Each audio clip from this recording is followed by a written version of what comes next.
أشهد أن لا إله إلا الله. أشهد أن محمدا رسول الله. أشهد أن محمدا رسول الله. حي على الصلاة.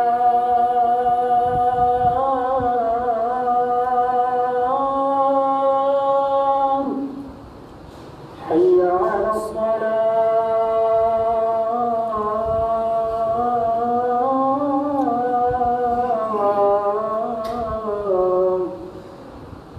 حي على الفلاح. حي على الفلاح.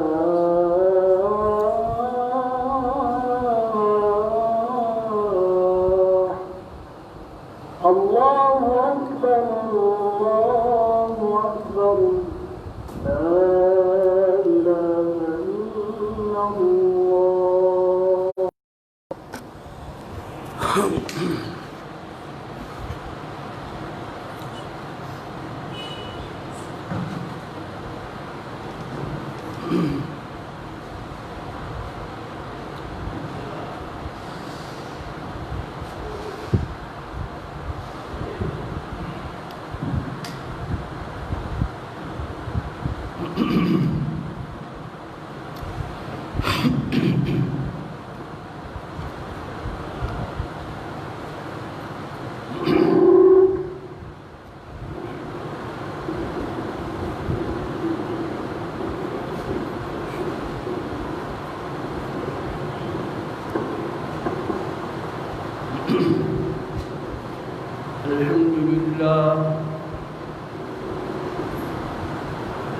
الحمد لله نحمده ونستعينه ونستغفره ونؤمن به ونتوكل عليه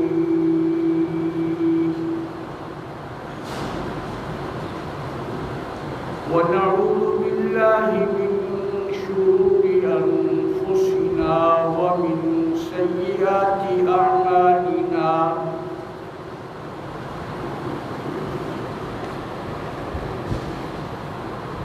من يهده الله فلا مضل له ومن يضلل فلا هادي له.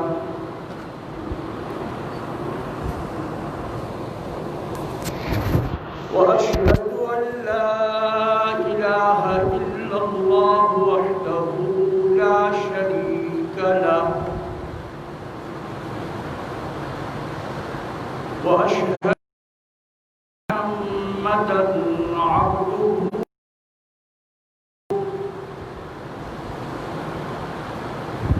صفيه وخليله وخيرة من خلقه صلى الله عليه وسلم.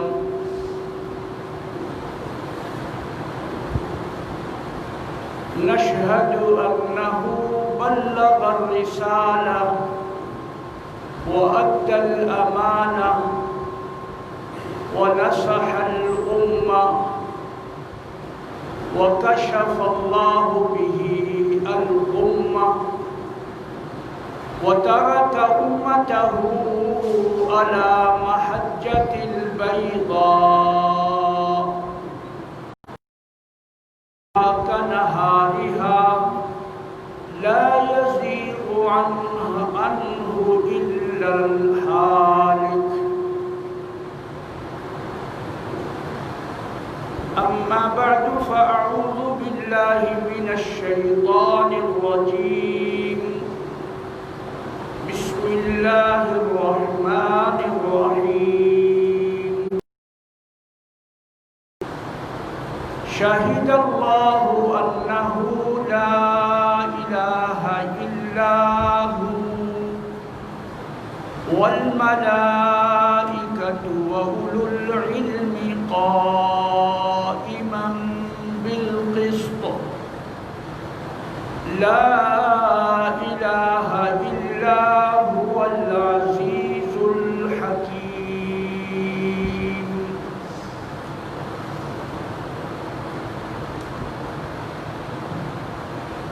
وقال النبي صلى الله عليه وسلم من لا إله إلا الله والله ولا حول ولا قوة إلا بالله غفرت عنه خطاياه وإن كانت مثل زبد البحر۔ وقال عليه الصلاة والسلام إن الله حرم على النار من قال لا إله يبتغي بذلك وجه الله۔ وقال عليه الصلاة والسلام لما سئل أحق بشفاعتك من أسعد الناس بشفاعتك يوم القيامة يا رسول الله؟ قال من قال لا إله إلا الله خالصا من قلبه أو من نفسه سبحان ربك رب العزة عما يصفون وسلام على المرسلين والحمد لله رب العالمين۔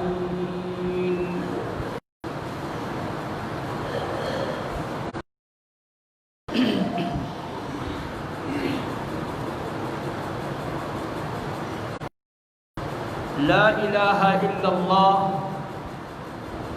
محمد رسول اللہ۔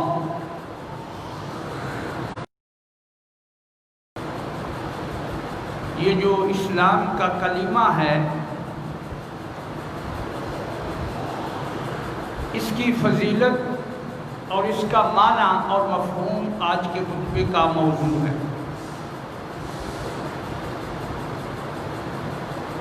کیونکہ یہ سفر کا مہینہ ہے اور غالباً یہ شاید آخری جمعہ ہے سفر میں، اور آگے ربیع الاول کو جو ہے وہ شروع ہو، تو آج کے جمعہ میں لا الہ الا اللہ کا، کیونکہ اس کے دو حصے ہیں،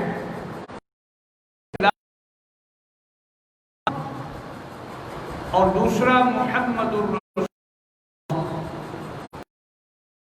آج کے خطبہ میں اس کا معنی اور فضیلت بیان کرنے کی کوشش کریں گے انشاءاللہ، اور ربیع الاول کے جمعوں میں محمد الرسول اللہ صلی اللہ علیہ وسلم سے کا جو دوسرا کلمے کا حصہ ہے اس کو بیان کیا جائے گا۔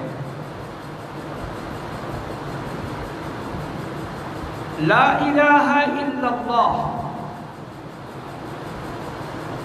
یہ وہ بڑا اور عظیم کلمہ ہے اسلام کا،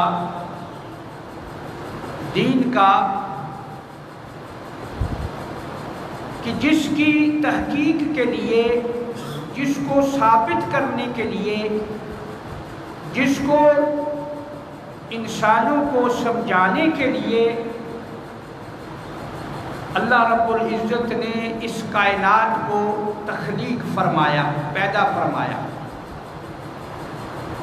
یعنی جتنا کچھ بھی یہ کائنات ہے، جو کچھ بھی اللہ تعالیٰ کے سوا اس زمین و سماوات میں ہے، یہ سارے کا سارا اس کلمے کی تحقیق کرنے کے لیے، اس کو نافذ کرنے کے لیے، ثابت کرنے کے لیے، اس کا معنی اور اس کے تقاضے پورے کرنے کے لیے اللہ تعالیٰ نے اس کائنات کو پیدا فرمایا۔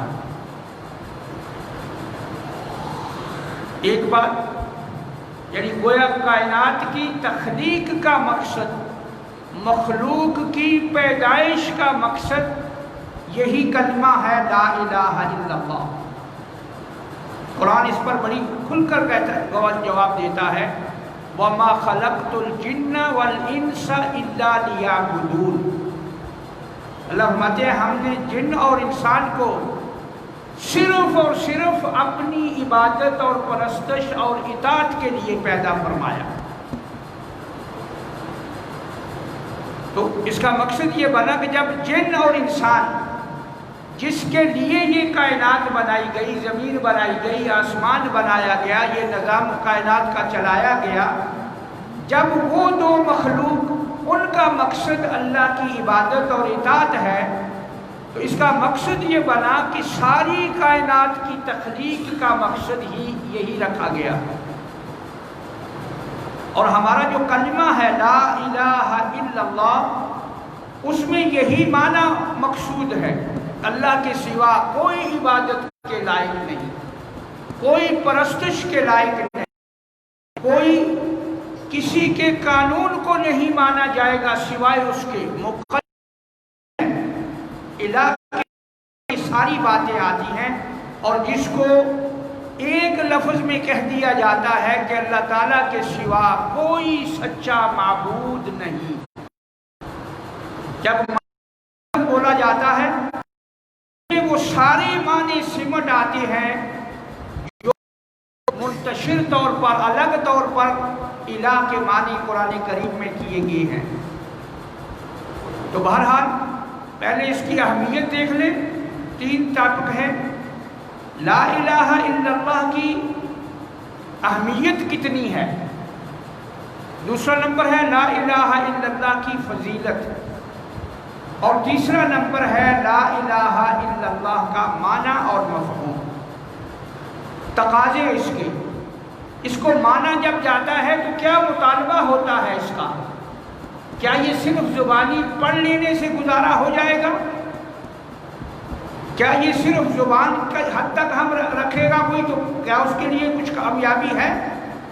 کیا معنی اور مفہوم ہے، اور کیا اس کے تقاضے ہیں؟ یہ 3 ٹاپک ہیں آج کے خطبہ کے، مختصر طور پر تینوں کوشش کرتے ہیں۔ پہلا معنی اس کی جیسا میں نے کہا کہ لا الہ الا اللہ ہر سعادت کی چابی ہے، مفتاح السعادہ، ہر سعادت، کیونکہ سعادت کہتے ہیں انجام اچھا ہو، آدمی کی اس کا جو جب اس کا اختتام ہو اس کی زندگی کا تو اس کا انجام اچھا ہو جائے، تو سعادت کی چابی وہ لا الہ الا اللہ کو فرمایا گیا ہے۔ دنیا و آخرت میں کامیابی لا الہ الا اللہ کہا گیا ہے، مفتاح النجاح۔ اہمیت اس کی کتنی ہے۔ اسی طرح عزت اور قوت کا مظہر جو ہے مسلمانوں کا، وہ بھی اسی کلمے میں رکھا گیا ہے۔ وعدوں کو پورا کرتے ہیں تو وہ بھی لا الہ الا اللہ میں ہے۔ عزت اور قوت اور اتحاد اور اتفاق وہ بھی اسی کلمے کی بدولت ہے۔ اسی طرح اسی کلمے کی بدولت پڑھنے والے کو سکون اور اطمینان حاصل ہوتا ہے۔ اسی کلمے سے، اسی کلمے کی بدولت اللہ نے اپنے انبیاء کرام کو دنیا میں مبعوث کیا۔ سارے نبیوں کا یہ کلمہ تھا، لا الہ الا اللہ۔ حضرت آدم سے شروع کیا، محمد الرسول اللہ صلی اللہ علیہ وسلم تک سارے انبیاء یہی کلمہ دہراتے آئے، لا الہ الا اللہ۔ آدم صفیہ اللہ، لا الہ الا اللہ۔ نوح رسول اللہ، نجی اللہ، لا الہ الا اللہ۔ ابراہیم خلیل اللہ، لا الہ الا اللہ۔ موسیٰ کلیم اللہ، لا الہ الا اللہ۔ عیسیٰ روح اللہ، لا الہ الا اللہ۔ محمد الرسول اللہ۔ یہ جو مشہور انبیاء ہیں جن کی شریعتیں بنی، جن کے پیچھے لوگ چلے، جن کی اتباع ہوئی، جن کی امتیں بنی، باقی سب انبیاء کرام 1,24,000 کم و بیش جن کے بارے میں فرمایا گیا ہے، سب کا سب یہ مشترکہ متفق علیہ کلمہ تھا۔ شریعتیں بدلتی رہی، عمل میں تبدیلیاں آتی رہی، لیکن جو اصل منہج تھا، جو اصل بنیاد تھی سارے انبیاء کرام کی، وہ یہی کلمہ تھا، لا الہ الا اللہ۔ تو اس سے مطلب یہ نکلا کہ ساری کائنات کا جو خلاصہ اور نچوڑ ہے، ساری کائنات کی جو مین چیز ہے، وہ اس کلمے میں رکھی گئی ہے۔ اور اس سے معلوم ہوا کہ اس کی اہمیت بہت زیادہ ہے، بلکہ اتنی زیادہ ہے کہ اگر کوئی شخص اس کی اپنی زندگی میں اس کو سچا نہیں مان سکا، یا اس کے تقاضوں کو پورا نہیں کر سکا، یا اس کے معنی اور مفہوم کو نہیں سمجھ سکا، تو اس کا سارا کچھ بیکار ہے، اس کا انجام۔ بلکہ یہاں تک فرمایا لا الہ الا اللہ مفتاح الجنہ۔ لوگو، یہ لا الہ الا اللہ محمد الرسول اللہ، یہ معمولی کلمہ نہیں ہے، یہ عام سے الفاظ نہیں ہیں، یہ صرف دہرانے والی بات نہیں ہے، اتنی بڑی اہمیت ہے اس کی کہ جنت کی یہ چابی ہے۔ جس آدمی کے پاس لا الہ الا اللہ ہوا، وہی جنت میں جا سکے گا۔ کیونکہ موضوع آج کا پہلا جز ہے، اس لیے محمد الرسول اللہ اس کے ساتھ ہی پڑھا جاتا ہے، لیکن چونکہ ہم نے آج صرف بیان کرنا ہے پہلا حصہ، اس لیے اسی پہ ترکیز رہے گی، اسی کو زیادہ دہرایا جائے گا۔ تو جب کلمہ جنت کی چابی ہے، جیسے بخاری میں روایت ہے، فرمایا کہ یہ وہ چابی ہے جس کے دندانے نہیں ہیں، سیدھی چابی ہے۔ بعض لوگ ہیں نا کہ صرف زبان کی حد تک اس کو پڑھ لیتے اور کہتے کافی ہے، یہ اس کے تقاضوں کی طرف غور نہیں کرتے، اس کی طرف وہ فکر نہیں کرتے کہ یہ لا الہ ہے مطالبہ کیا کرتا ہے، پڑھنے والے پہ کیا چیز فرض ہوتی ہے، نہ پڑھے اور پڑھے ہوئے میں فرق کیا ہے، جو کہتا ہے لا الہ الا اللہ اسے کیا کرنا ہے۔ تو فرمایا کہ یہ چابی تو جنت کی ہے، لیکن یہ بغیر دندانوں کے ہے۔ ہر چابی تے کچھ سوراخ ہوندے نا، 2-3، کوئی چابی ایسی نہیں اج تک دیکھی گئی جدے سوراخ نہ ہو، جدے تے تھوڑی اس نو بنایا نہ گیا ہو۔ سیدھی چابی کسی نو تالے نو بھی نہیں لگتی، کسی تالے نو، باوجود اس کے کہ اج دے ماڈرن دور میں ہر چیز دی چابی، ہر چابی پر دندانے ہوتے ہیں چھوٹے چھوٹے، وہ اس کو بنایا جاتا ہے۔ تو فرمایا کہ یہ لا الہ الا اللہ جنت کی چابی تو ضرور ہے، لیکن اگر پڑھ کر اسی پہ بیٹھا رہا، اس کے تقاضوں پر غور نہیں کیا، اس میں ڈالنے ہیں، اس کو شریعت پر چل کر اس پر وہ دندانے پڑیں گے تو چابی کھلے گی، تالا کھلے گا۔ چابی تب لگے گی جب لا الہ الا اللہ کے ساتھ اس کی زندگی بھی ہوگی، اس کے تقاضے بھی پورے ہوں گے۔ صرف زبانی کہہ کر اور باقی ساری زندگی اس کی طرف نہیں دیکھا کہ لا الہ الا اللہ پڑھنے سے مجھے کیا کرنا ہے، مجھ پر کیا چیزیں فرض ہیں، میرے لیے کون سا راستہ ہے، اگر یہ نہیں سوچا تو پھر یہ دندانوں کے بغیر چابی ہوگی جس سے جنت کا دروازہ نہیں کھلے گا۔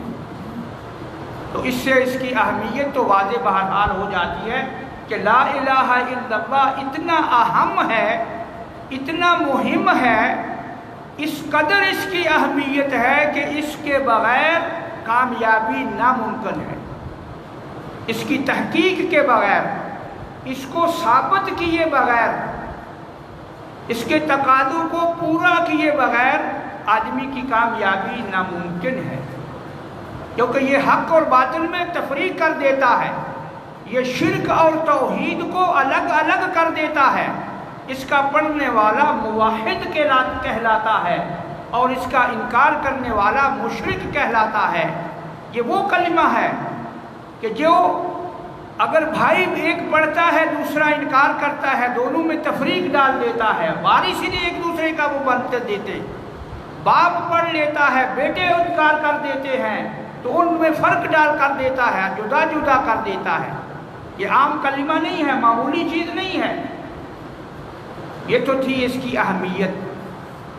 اگرچہ اس کو لمبا کریں تو خطبہ پورا اسی پہ ہو جاتا ہے، لیکن میں مختصر کیونکہ اسی جمعے اس کو مکمل کر کے ربیع الاول میں محمد الرسول اللہ صلی اللہ علیہ وسلم آپ کی سیرت پر جو ہے وہ جمعہ رکھیں گے، جتنے جمعے آئے اس میں اور بعد میں بھی۔ فضیلت کتنی ہے اس کی، یہ تو تھی اہمیت کہ ساری کائنات کی پیدائش کا مقصد لا الہ الا اللہ۔ اللہ نے اس کلمے کو تحقیق کرنے کے لیے، اس کلمے کو سمجھنے کے لیے، اس کلمے پر عمل کرانے کے لیے ساری مخلوق کو پیدا فرمایا۔ جیسا کہ قرآن کی آیت میں اللہ نے کہا نا وَمَا خَلَقْتُ الْجِنَّ وَالْإِنسَ إِلَّا لِيَعْبُدُونَ، اور لِيَعْبُدُونَ لِيُطِيعُونَ، اور کلمے کا معنی بھی یہی ہے کہ اللہ کے سوا کوئی عبادت کے لائق نہیں۔ اور اللہ فرماتا ہے میں نے جنوں اور انسانوں کو اپنی عبادت اور اطاعت کے لیے پیدا فرمایا۔ تو اس سے معلوم ہوا کہ اہمیت اس کی کتنی ہے۔ دوسرا نمبر فضیلت اس کی، تو کہ بسا اوقات انسان جب فضیلت سنتا ہے نا تو پھر اس کا شوق بڑھتا ہے اس کلمے پر، اس کو پڑھنے کا، اس کو سمجھنے کا، اس کا مفہوم جاننے کا، اس کی پوری اس کے وہ کیا اصل مطلوب کیا ہے لا الہ الا اللہ سے، پھر اس کا شوق اس طرف بڑھتا ہے۔ تو نبی اکرم صلی اللہ علیہ وسلم نے فرمایا قال النبی صلی اللہ علیہ وسلم افضل الذکر لا الہ الا اللہ، فرمایا سب سے افضل ذکر جو ہے، افضل ذکر جو ہے، افضل کلمہ جو ہے وہ لا الہ الا اللہ ہے۔ وَأَفْضَلُ الدُّعَاءِ الْحَمْدُ لِلَّهِ، اور افضل سب سے افضل و اعلیٰ دعا الحمدللہ ہے۔ یہ بات آپ نے سنی ہوئی ہوگی، افضل ذکر یہ مشہور حدیث ہے۔ دوسری حدیث آپ صلی اللہ علیہ وسلم فرماتے ہیں لوگو یہ لا الہ الا اللہ اتنا بڑا کلمہ ہے، اتنی بڑی فضیلت والا ہے، من قال لا الہ الا اللہ واللہ اکبر ولا حول ولا قوة الا باللہ، پورا آگے یہ سارا یہاں تک پڑھا، فرمایا جو یہ لفظ پڑھتا ہے، جو یہ اقرار کرتا ہے کہ اللہ کے سوا معبود کوئی نہیں، یہ کلمہ پڑھتا ہے جس نے یہ کہا، ایک بار اس کو سمجھ کر جس نے کہا، ایک بار جس نے کہا لا الہ الا اللہ واللہ اکبر ولا حول ولا قوة الا باللہ، ایک بار جس نے کہا کفرت عنہ خطایا، اللہ اس کی پچھلی ساری غلطیوں کو معاف کر دیتا ہے، ساری خطاؤں کو معاف کر دیتا ہے، اگرچہ اس کی غلطیاں سمندر کے پانی پر آئی ہوئی جھاگ کے برابر ہوں، یعنی بہت زیادہ ہوں۔ جتنی بڑی بھی غلطیاں ہوں، جب سچے دل سے، سچے عقیدے سے، پورے اعتقاد کے ساتھ، پورے یقین کے ساتھ، پوری سمجھ کے ساتھ، پوری طرح اپنی طرف سے توجہ کے ساتھ، علم کے ساتھ، جانتے ہوئے کہ لا الہ الا اللہ کا کیا معنی ہے، جانتے ہوئے کہ لا الہ الا اللہ کے کیا تقاضے ہیں، مانتے ہوئے کہ اللہ کے سوا کوئی معبود نہیں، کوئی اللہ کے سوا عبادت کے لائق نہیں۔ جس نے ایک بار یہ کلمہ صحیح دل سے پڑھا، من قال لا الہ الا اللہ واللہ اکبر ولا حول ولا قوت الا باللہ، اس کی ساری پچھلی غلطیاں اللہ معاف کر دیتا ہے، اگرچہ وہ غلطیاں کتنی زیادہ بھی کیوں نہ ہوں۔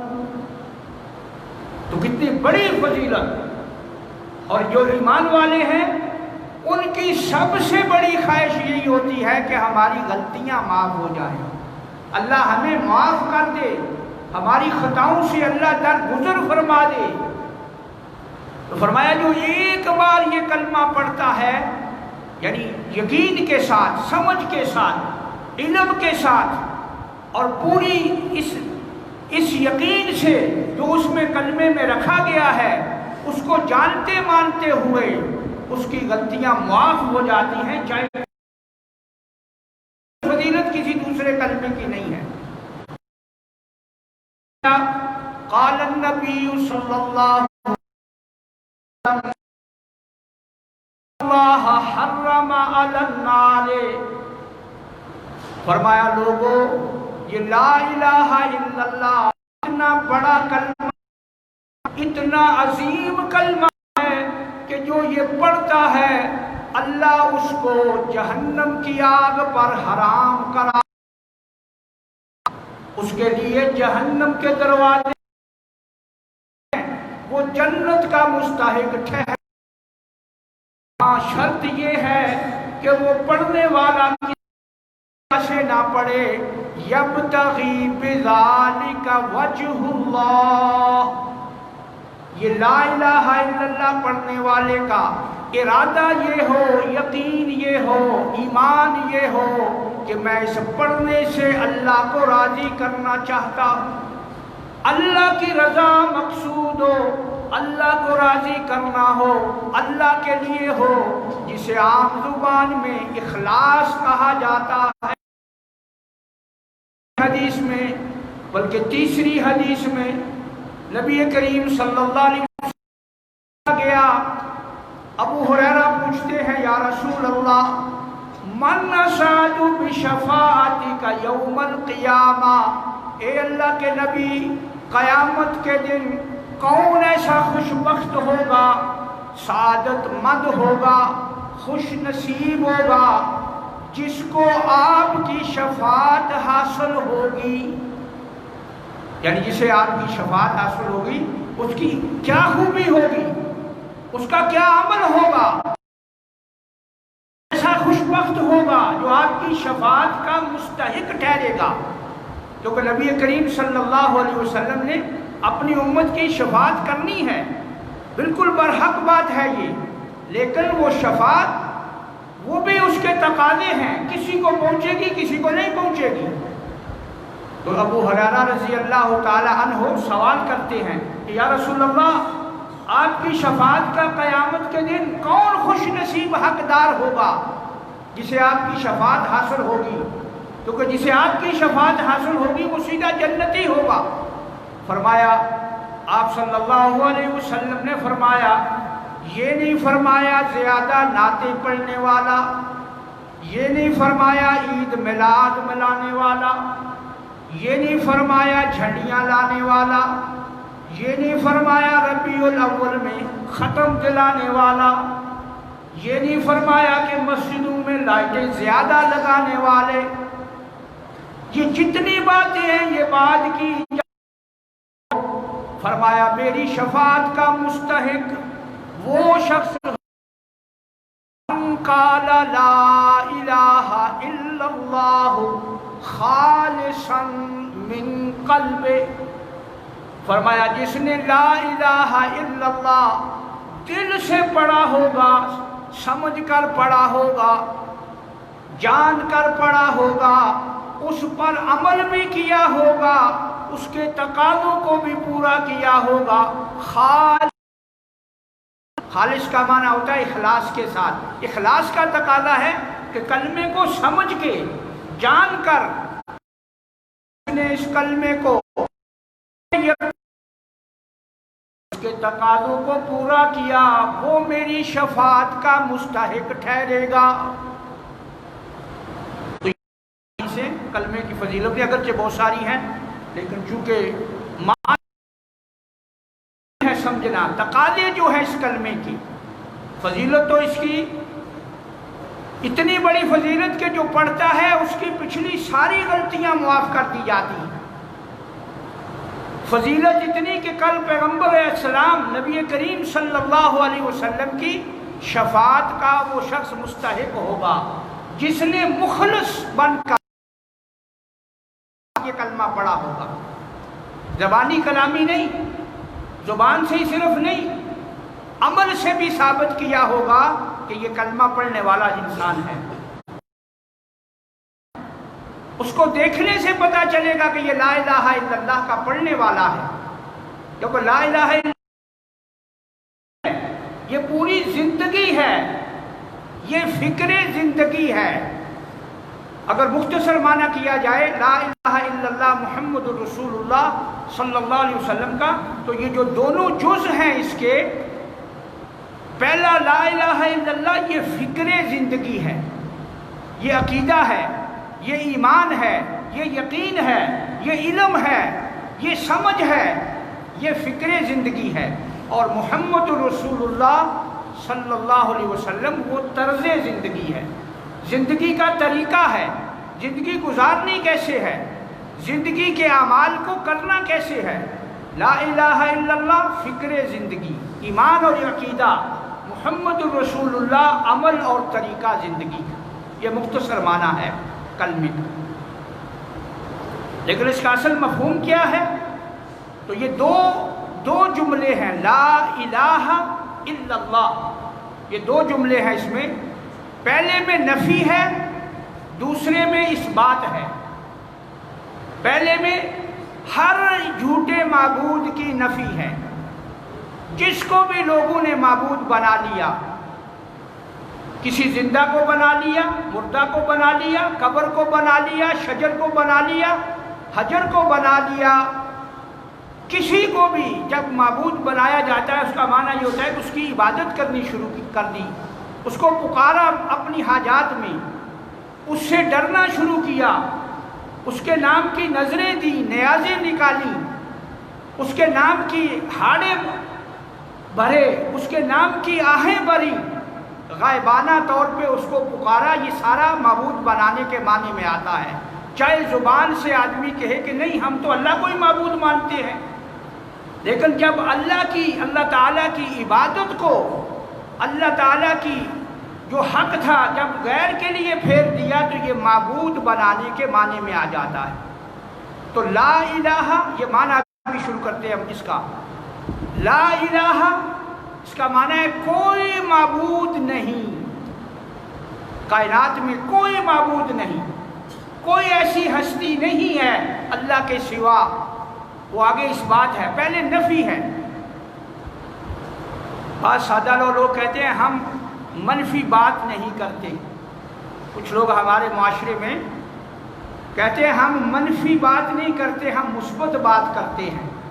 منفی بات وہ ہوتی ہے جو کچھ لوگوں کو پسند آئے، کچھ کو پسند نہ آئے۔ منفی بات وہ ہوتی ہے کچھ کو اچھی لگے، کچھ کو اچھی نہ لگے۔ منفی بات یہ ہوتی ہے کوئی لوگ اس پہ خوش ہو جائیں، کچھ ناراض ہو جائیں۔ منفی بات وہ ہوتی ہے کسی کو کوئی مان لے، کوئی انکار کر دے۔ تو وہ کہتے ہیں ہم منفی بات نہیں کرتے، ہم سب مسلمانوں کو اکٹھا کر کے مثبت بات کرتے ہیں، یعنی ایسی بات کرتے ہیں جس پر سب راضی رہیں، کسی کو بری بات لگے ہی نہیں۔ حالانکہ اسلام کا یہ کلمہ منفی سے شروع ہوتا ہے، لا، اور لا کا معنی ہے نہیں، منفی، نیگیٹو، جس سے پہلے ہر چیز کی نفی کرا دی۔ لا، اب نبی اکرم صلی اللہ علیہ وسلم جب پہلی آپ نے دعوت دی مکہ میں، آپ کی بڑی عزت و تکریم تھی، بے حد زیادہ مکے کے لوگ آپ کو مانتے تھے، صادق اور امین پکارتے تھے، جدھر آپ آتے راستہ چھوڑ دیتے۔ مکے کا کوئی کام آپ کی حاضری آنے کے بغیر پورا نہیں ہوتا تھا، کسی محفل کا اختتام، کوئی شادی ہے، کوئی اور لڑائی جھگڑے میں سلو ہے، اتنی عزت اور احترام تھا آپ صلی اللہ علیہ وسلم کا مکہ میں. لیکن جب آپ نے پہلی بار صفا کی پہاڑی پہ کھڑے ہو کر جب یہ کہا، جب لوگوں کو جمع کیا، مکے کے سارے لوگوں کو، اور آپ نے کہا لا، تو ان لوگوں کے کان کھڑے ہو گئے کہ یہ کیا ہوا؟ محمد صلی اللہ علیہ وسلم نے تو کبھی لا کہا ہی نہیں ہے. کیونکہ نبوت سے پہلے تو آپ مل جل کر رہتے تھے نا، معاشرے میں سب کو ساتھ لے کر چلتے تھے. اب حکم آ گیا، اللہ نے کہا فَاسْتَعْ بِمَا تُؤْمَرُ، اے میرے نبی اب وہ وقت گیا جب سب تجھ پر راضی تھے، سب تیری بات سنتے تھے، سب تیرے آگے سر تسلیم خم کرتے تھے، سب جب تو کہتا تھا کھڑے ہو جاؤ کھڑے ہو جاتے تھے، بیٹھ جاؤ بیٹھ جاتے تھے، یہ کرو کرنے لگ جاتے تھے، نہ کرو نہ رک جاتے تھے. اب وہ وقت گیا، فَاسْتَعْ بِمَا تُؤْمَرُ. اب مسئلہ لا الہ الا اللہ کو ذرا کھولیے، اس کو کھول کر بیان کرو میرے پاک پیغمبر. وَأَعْرِضْ عَنِ الْمُشْرِكِينَ، اور خود ہی تیری اور مشرکوں میں جدائی ہو جائے گی. یہ کلمہ خود ہی موحدوں اور شرک کرنے والوں کو الگ الگ کر دیتا ہے. تو منفی بات نہ کرنا، یہ اسلام. منفی سے مراد ایک منفی ہوتی ہے کسی کی کردار کشی کرنا، کسی کو ہٹ کرنا، کسی کی عزت پہ ہاتھ ڈالنا، یہ منفی باتیں اسلام میں منع ہیں، یہ منفی باتیں ہیں. لیکن توحید کو بیان کرنا، لا الہ الا اللہ کو بیان کرنا، یہ منفی باتوں میں نہیں آتا. یہ ان لوگوں کی سمجھ میں بات نہیں آئی کہ یہ منفی نہیں ہے. منفی بات یہ ہے کہ آپ کسی کی کردار کشی کرتے ہیں، کسی کی عزت پہ ہاتھ ڈالتے ہیں، کسی کی پگڑی اچھالتے ہیں، کسی کو برسرے راہ بدنام کرتے ہیں، یہ منفی باتیں ہیں.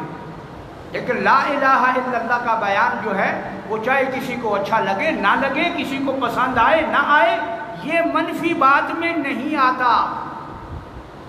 یہ ذہن نشین رہنا چاہیے بات. یہ صلح کل میں اگر ہونا ہوتا تو خود نبی معظم آپ صلی اللہ علیہ وسلم پہلے کھڑے ہو کر کرتے ہاں ہاں بھائی لوگوں، لیکن ہاں نہیں کی آپ نے.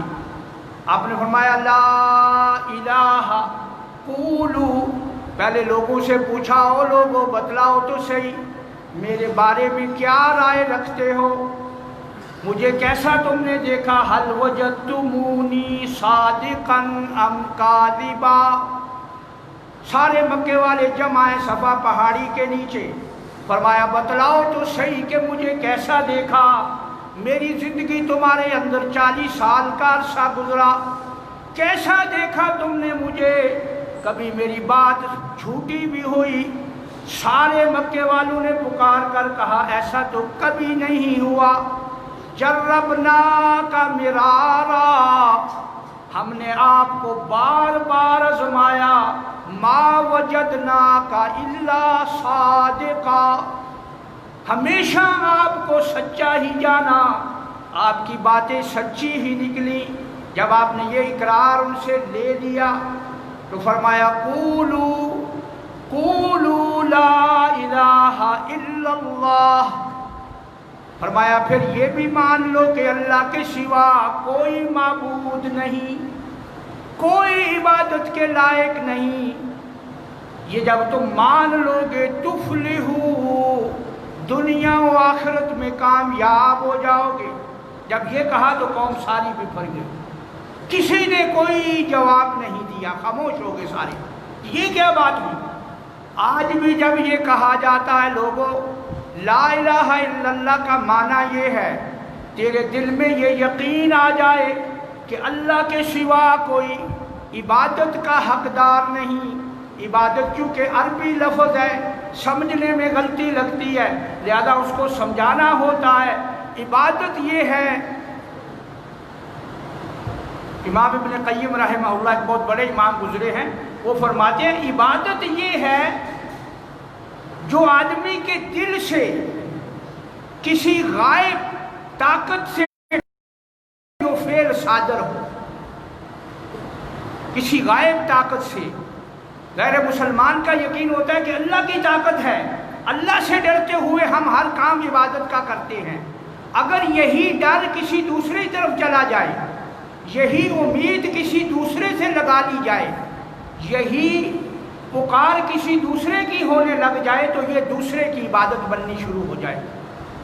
جو اللہ کی عبادت ہے، جن کاموں میں ہم اللہ کو پکارتے ہیں، اللہ تعالیٰ کو پکارتے ہیں، اللہ تعالیٰ سے مانگتے ہیں، جو چیزیں اللہ سے مانگتے ہیں، جو اللہ تعالیٰ سے سوال کرتے ہیں، اگر وہی چیزیں کسی دوسرے سے مانگنی اور دوسرے کے بارے میں اعتقاد رکھ لیا جائے تو یہ عبادت ہے، یہ عبادت بنے گی، چاہے دل سے آدمی اس کی عبادت کا اقرار نہ بھی کرے۔ تھوڑا اور آسان کر لیتے ہیں، لا الہ الا اللہ، یہ اس نفی ہے ہر باطل معبود کی، کہ اللہ تعالیٰ کے سوا کوئی عبادت کے لائق نہیں۔ اب عبادت کیا ہے؟ یعنی سب سے بڑی عبادت ہے دعا، پکار۔ آدمی مشکل میں آتا ہے، مصیبت میں آتا ہے، خوشی میں آتا ہے، غمی اس کو حاصل، کوئی حالت بھی آتی ہے تو جو کلمہ اس کی زبان سے نکلتا ہے پکار والا، اسے عبادت کہتے ہیں، وہ بھی عبادت ہے۔ اس وقت جو اس کا عقیدہ ہوتا ہے کہ یہ ذات میری حاجت پوری کرنے پہ قادر ہے، یہ عبادت ہے۔ اگر پکار اللہ سے کو کر رہا ہے یا اللہ مدد کہہ رہا ہے تو یہ عبادت ہے، اور اگر کسی دوسرے سے مدد مانگ رہا ہے تو یہ دوسرے کی عبادت ہے۔ اگر اللہ کا نام زبان پہ ہے تو اللہ تعالیٰ کی عبادت ہے، اور کلمے میں ہر دوسرے کی نفی کر دی گئی ہے۔ عبادت نہ نبی کی ہو سکتی ہے، نہ ولی کی ہو سکتی ہے، نہ حضرت علی کی ہو سکتی ہے۔ عبادت صرف اللہ کا حق ہے، اور اللہ نے تعالیٰ نے یہ بھی نہیں فرمایا کہ صرف عبادت میری کرو، بلکہ فرمایا فَاعْبُدُوا اللَّهَ مُخْلِصًا لَهُ الدِّينَ، اللہ کی عبادت میں کسی کو ذرا برابر بھی شریک نہیں ٹھہرانا، نہ پیغمبر کو، نہ ولی کو، نہ کسی بزرگ کو، نہ کسی بڑی ہستی کو۔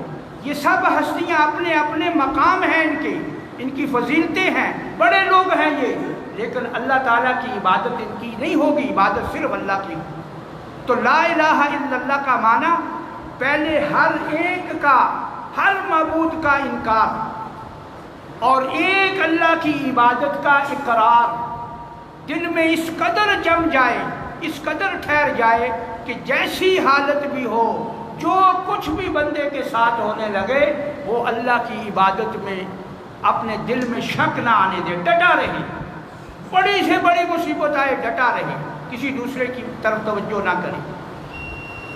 نبی کریم صلی اللہ علیہ وسلم کے صحابہ کا ایک واقعہ اور بات ختم کرتے ہیں، اگرچہ بات تھوڑی تشنا ہی رہ گئی، کچھ حصہ رہ گیا، اگلے جمعے مکمل کرنے کے دوسرے جمعے کے ساتھ۔ آپ صلی اللہ علیہ وسلم کے صحابہ کرام مدینے کی ایک طرف پر تھوڑے وقت رہتے تھے، اور وہاں وہ آ کر ایک جگہ مسجد انہوں نے اپنا بنائی ہوئی تھی، چھوٹی سے گھر کو، وہاں نماز پڑھتے تھے۔ اندھیرا ہوتا تھا، وہاں چونکہ قریب ان کے یہودی بھی تھے، ایک یہودی وہاں آ کر بچھو چھوڑ جاتا، دھوئیں چھوڑ جاتا، اور جب صحابہ کرام سجدے میں جاتے، کسی کو کہیں لڑتا، کسی کو کہیں لڑتا، پاؤں پہ لڑتا، تو وہ وہاں سے استغاثہ لے کر، استغاثہ کہتے ہیں فریاد رسی کو، استغاثہ کہتے ہیں مدد کے لیے، یا عدالتوں میں دیکھیں یہ وہاں ہوتا ہے کہ استغاثہ داخل کر دیا ہے، یعنی بندے جس پہ ظلم ہوا ہے، جس پہ زیادتی ہوئی ہے، وہ مدد کے لیے عدالت میں جا کے اپنے ظلم کی داد رسی کرنا چاہتا ہے۔ تو وہ صحابہ کرام نبی اکرم صلی اللہ علیہ وسلم کے پاس آئے، وہی استغاثہ لے کر۔ تو چونکہ یہ معاملہ تھوڑا سا مختلف تھا عدالت سے، آپ صلی اللہ علیہ وسلم نے ان کو پھر نصیحت کیا فرمائی؟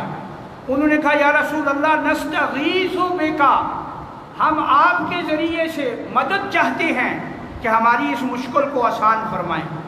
تو آپ صلی اللہ علیہ وسلم نے فرمایا، او میرے ساتھیو، لا یستغاث بی، لا یستغاث بی، میں یہ ما فوق الاسباب مدد نہیں کر سکتا، انما یستغاث باللہ، یہ جو مدد ہے یہ اللہ تعالیٰ سے مانگو، اللہ کو پکارو، بلکہ تمہیں میرے پاس آنا ہی نہیں چاہیے تھا، جہاں تم تھے وہیں کھڑے ہو کر اپنے رب کو پکارتے، اللہ سے مانگتے اور کہتے اللہم انصرنا علیہم، اے اللہ ہماری مدد فرما۔ تو مانا جو سمجھانا تھا مقصود کہ نبی کی بھی جو ہے عبادت جو ہے، جو مدد جو ہے، جو اللہ کرنا ہے وہ کوئی دوسرا نہیں کر سکتا۔ ہمارے لوگوں کا ایک طریقہ بنا ہوا ہے، تھوڑی سی اچھل کود ان میں آتی ہے تو کہتے ہیں یا علی مدد، یا فلان مدد، یا فلان مدد۔ یہ کلمہ عبادت کا ہے، یاد رکھیے، کیونکہ علی رضی اللہ تعالی عنہ شان اور مقام اور مرتبہ ان کا وہ اپنے مقام پر ہے، اس کا کوئی انکار نہیں، لیکن یہ عبادت ہے، یہ مدد جو ہے عبادت میں آتی ہے، اس لیے یہ کسی دوسرے سے مانگی نہیں جائے گی۔ انشاءاللہ اگلے جمعے تھوڑا سا اس کو مکمل کریں گے۔ وآخر دعوانا ان الحمد للہ رب العالمین۔